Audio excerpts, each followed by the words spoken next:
St. Mary's Hospital had stood for decades as a rotting skeleton on the edge of town, its windows shattered and walls covered in ivy. Locals whispered about the screams that could still be heard on windy nights, but most dismissed it as ghost stories. When a group of friends stepped inside, the air turned unnaturally cold, carrying the smell of mildew and rust. Dust danced in the beam of their flashlights, and each hallway felt longer than the last.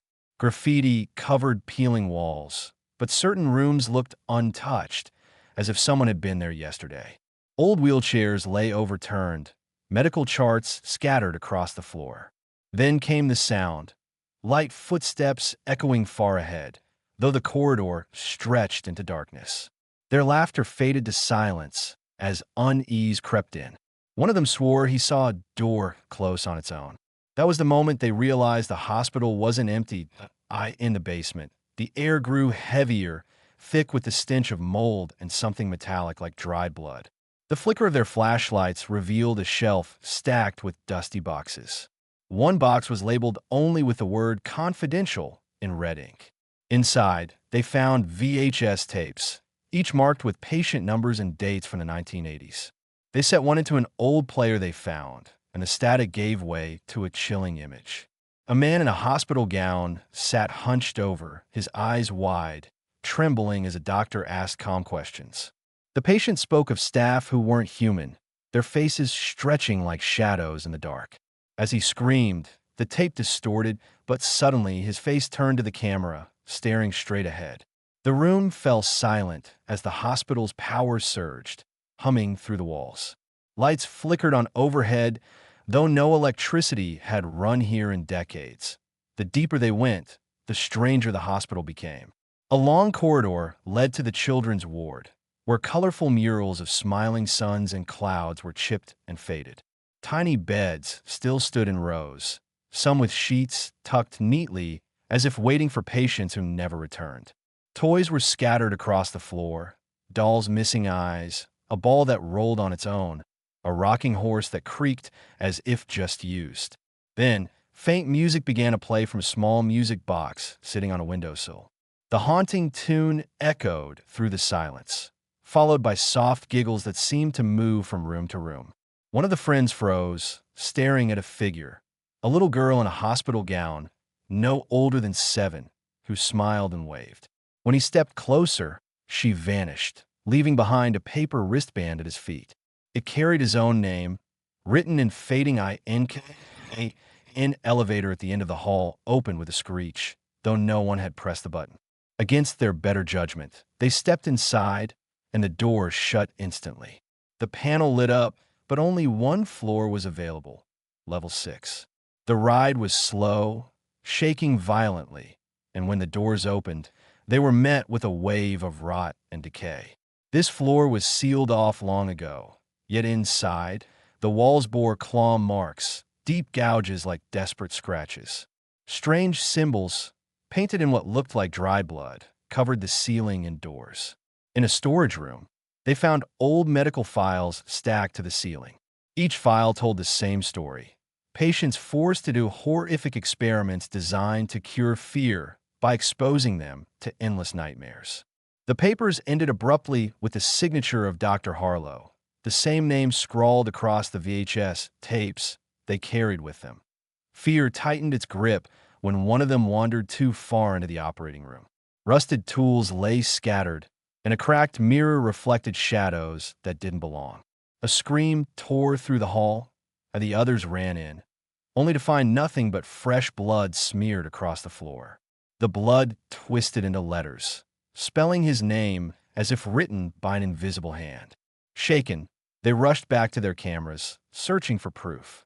But when they played the footage, he was gone.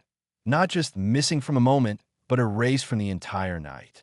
His laughter, his face, every sign of him had disappeared as though he had never existed. Panic broke through the group as they tried the exits, pulling at the heavy doors. Not one of them would open.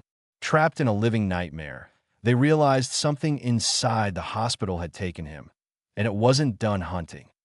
The search led them to a bricked-up wall in the basement, oddly warm to the touch.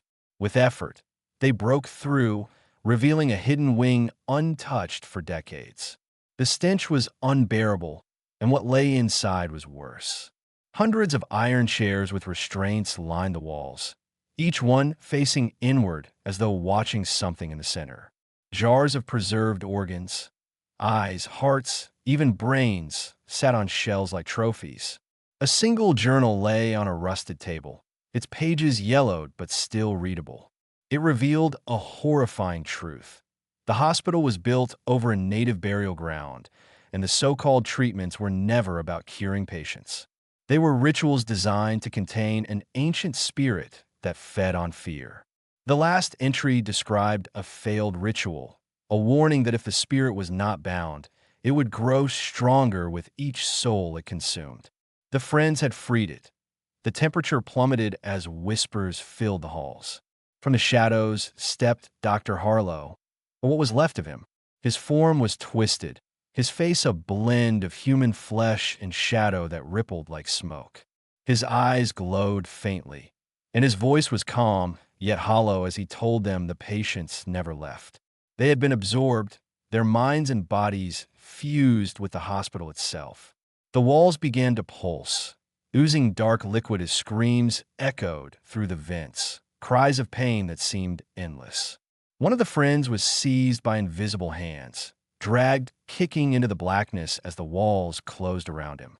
The others could only watch in horror as his voice faded, becoming part of the hospital's endless chorus of suffering.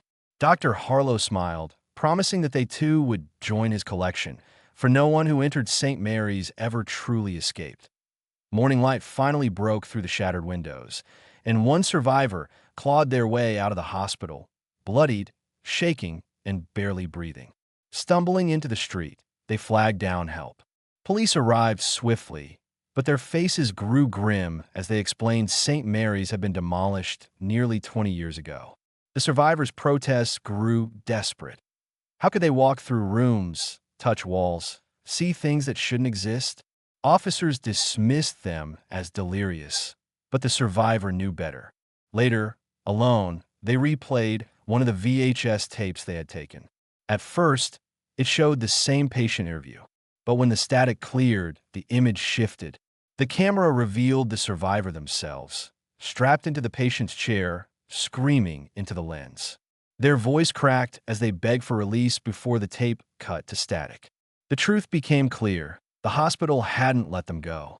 It had claimed them forever.